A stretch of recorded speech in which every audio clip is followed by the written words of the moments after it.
आज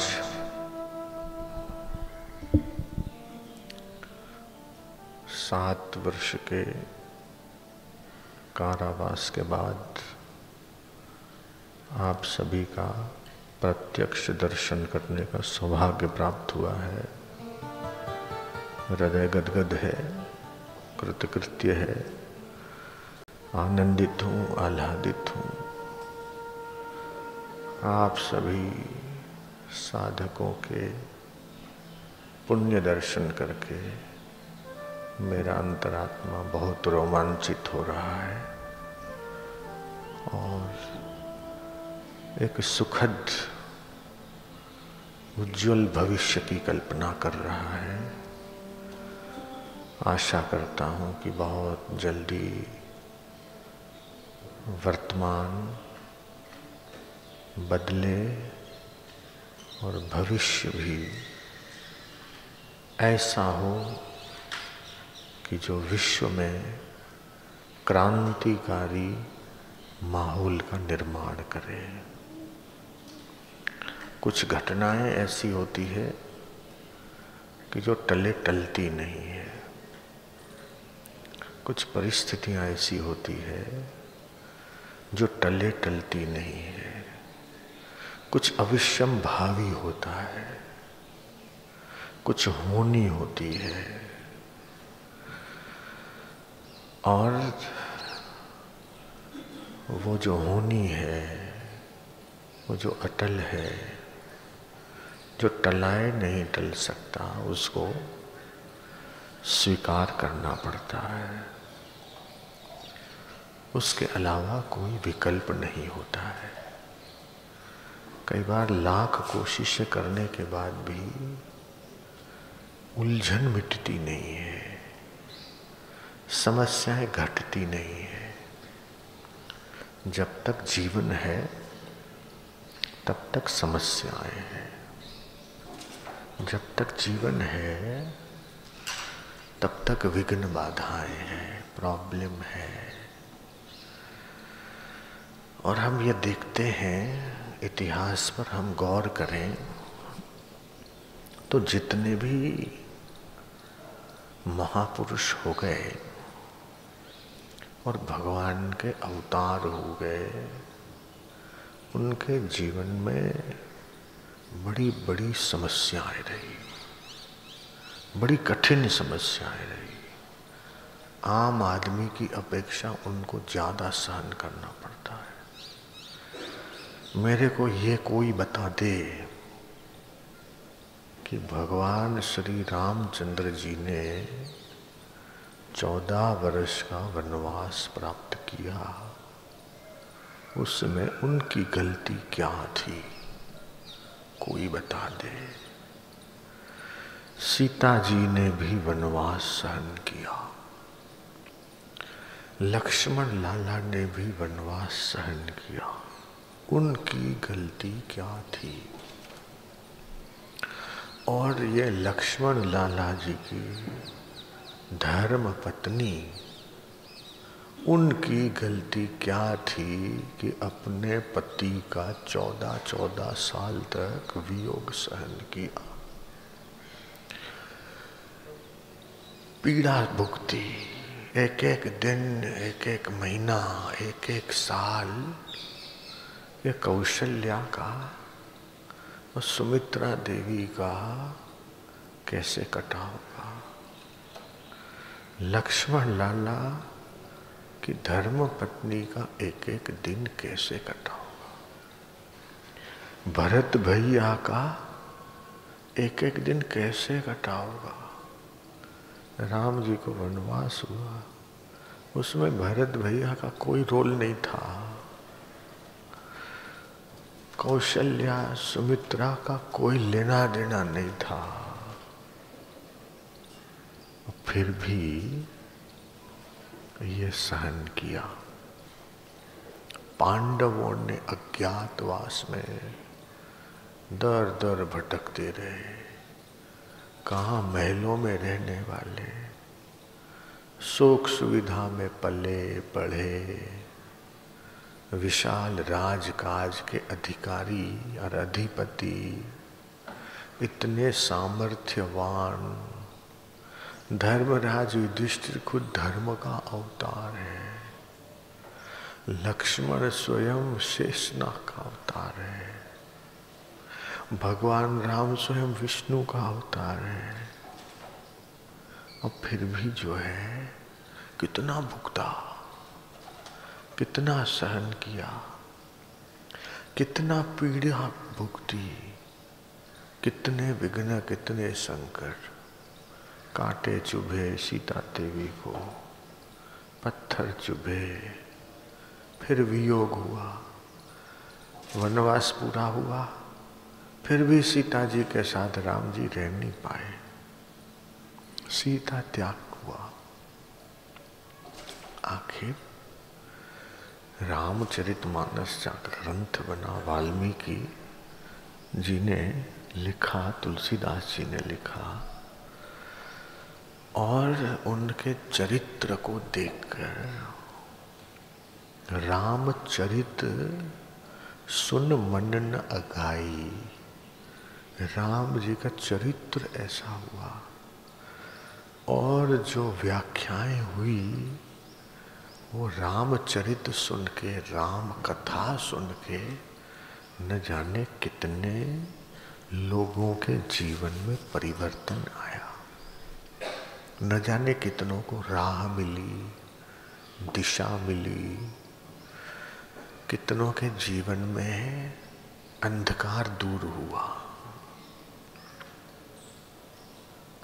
तो कुछ होनी होती है, तत्काल समझ में नहीं आता है कि ये क्यों हुआ, कैसे हुआ, इसके पीछे के कारण क्या थे। समझने में हो सकता है कि देर लगे, झट समझ में न आए, लोग तरह तरह के समीकरण लगाते हैं, शायद ऐसा था, शायद वैसा था, शायद कुछ ऐसा होगा, शायद कुछ वो होगा। उन सब बातों को दरकिनार करते हुए कष्ट भुगत रहे हैं, ये सच्चाई है।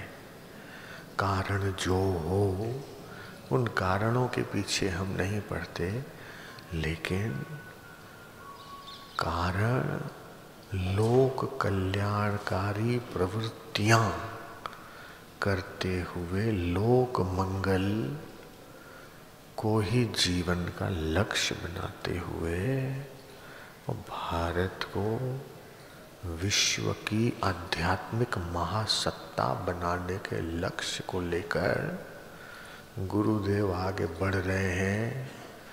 हम सभी के संकल्प और प्रयास उनके साथ हैं।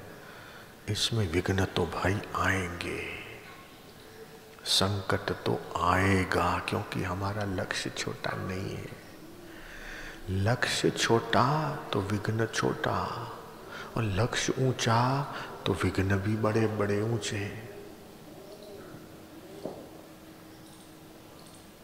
लक्ष्य छोटा होगा तो छोटे विघ्न आएंगे, लक्ष्य बड़ा होगा तो बड़े बड़े विघ्न आएंगे, बड़े बड़ी आंधी तूफान आएगी।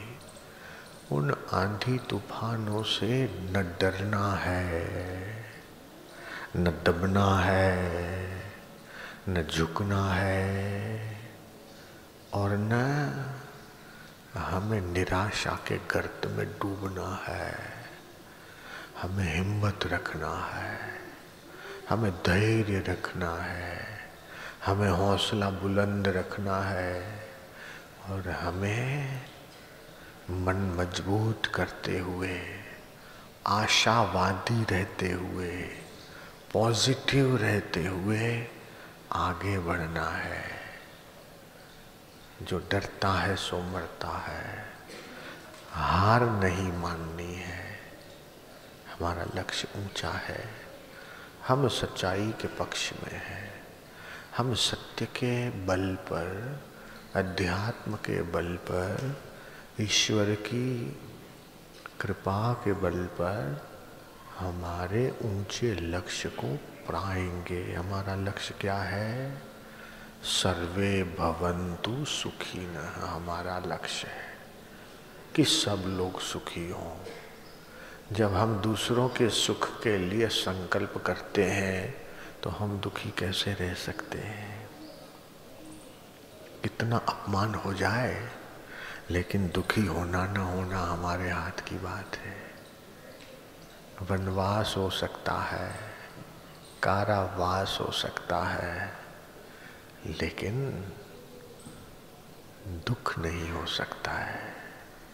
मजाल है दुनिया भर के सारे दुख की कि जो हमारे पास तक फटक सके, क्योंकि हमारे पास गुरुदेव का ज्ञान है।